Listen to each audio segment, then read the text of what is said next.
جنت میں جانے کا طریقہ کیا ہے؟ بلا، کیوں نہیں، بلکہ بات یہ ہے من اسلم وجہہ للہ، جس نے اپنا چہرہ اللہ کے سپرد کر دیا، اپنی نیت کو اللہ کے لیے خالص کر لیا، اپنا آپ اللہ کے حوالے کر دیا، وہو محسن، اور وہ محسن بھی ہے، اس کے کام بھی بہت خوبصورت ہیں، اس کے عمل بھی بہت اچھے ہیں، اس کی نماز بہت اچھی ہے، اس کا صدقہ خیرات، اس کا اخلاق، اس کا رویہ، اس کا معاملہ لوگوں کے ساتھ، اس کا لین دین، اس کی تجارت، اس کی سیاست، اس کی سب چیزیں خوبصورت ہیں، وہ محمد صلی اللہ علیہ وسلم کے بتائے ہوئے طریقے کے مطابق ہے، اس اسوہ حسنہ کے مطابق ہے، وہ محسن فلہ اجرہ عند ربہ، اس کا اجر اس کے رب کے پاس ہے، وہ جنت میں جائے گا، وہ اپنے رب کے پاس قابل قبول ہے۔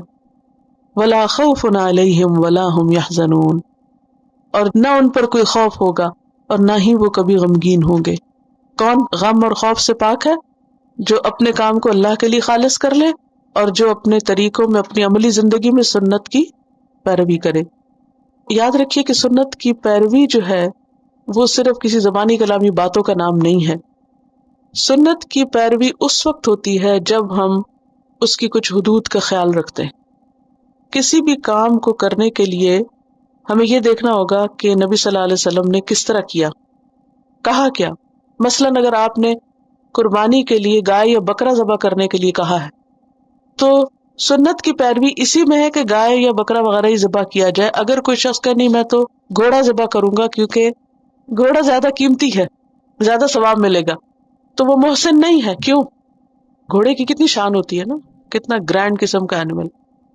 اب کوئی کہے محسن تو خوبصورت کام کرنے والا، دیکھو سارے بکریاں لے کے ذبح کر رہے ہیں، میں تو گھوڑا ذبح کروں گا، تو یہ ایسا شخص محسن نہیں ہے۔ کیوں؟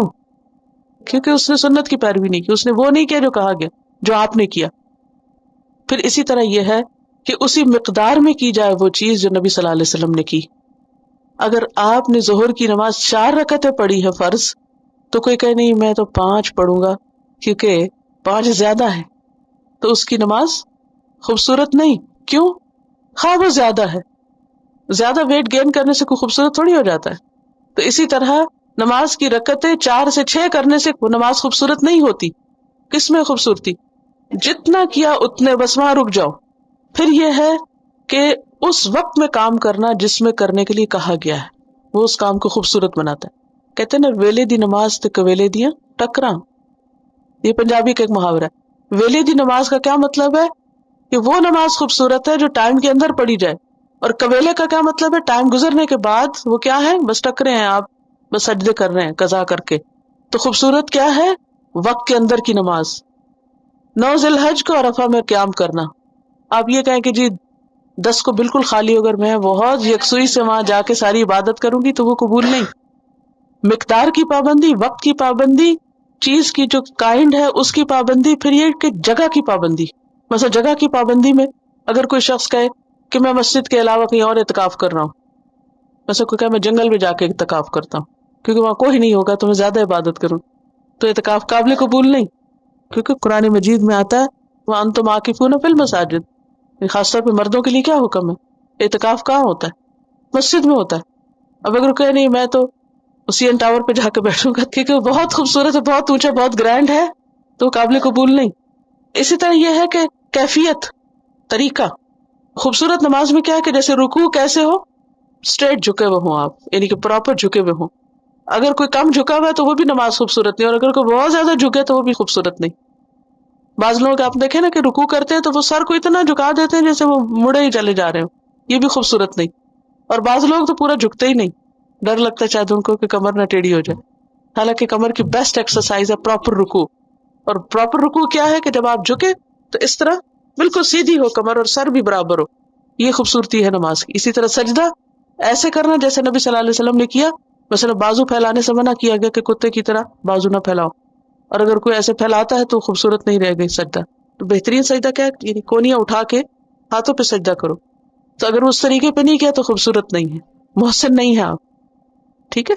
تو کن کن چیزوں کا خیال رکھنا ہوتا ہے؟ زمان کا، مکان کا، ہیئت کا، کیفیت کا، عدد کا، جنس کا، طریقے کا، ان سب چیزوں کا۔ تو بات یہ ہے کہ جو اللہ کے لیے کام کرے اور پھر طریقہ درست ہو، اس کو اس کا اجر مل جائے گا۔ اس کے رب کے پاس محفوظ ہے، اسے کوئی خوف نہیں قیامت کے دن، اور نہ ہی اسے کسی قسم کا کوئی غم ہوگا۔ اور پھر یہ تو میں نے عبادات میں بات کی نا، معاملات میں بھی محسن بننا ہے۔ خوبصورت نبی صلی اللہ علیہ وسلم نے دشمنوں کے ساتھ کیسے معاملہ کیا، کیا طریقہ اختیار کیا، اپنی بیویوں کے ساتھ کیسے معاملہ کرتے تھے، دوستوں کے ساتھ مجلس میں کیسے ہوتے تھے۔ کسی بھی چیز کی خوبصورتی دیکھنی ہے تو آپ کے طرز عمل میں دیکھ لو۔ جہاں آپ چاہتے ہیں کہ بہتر زندگی ہو، سونے کا طریقہ آپ کا سب سے خوبصورت طریقہ، کھانے کا طریقہ، پینے کا، اٹھنے کا، بیٹھنے کا، چلنے کا، یہ ساری چیزیں جو آپ کے طریقوں میں تھی وہی انسان کو محسن بناتی ہیں۔ تو اللہ تعالیٰ سے دعا ہے کہ اللہ ہمیں اس پر عمل کی توفیق عطا فرمائے۔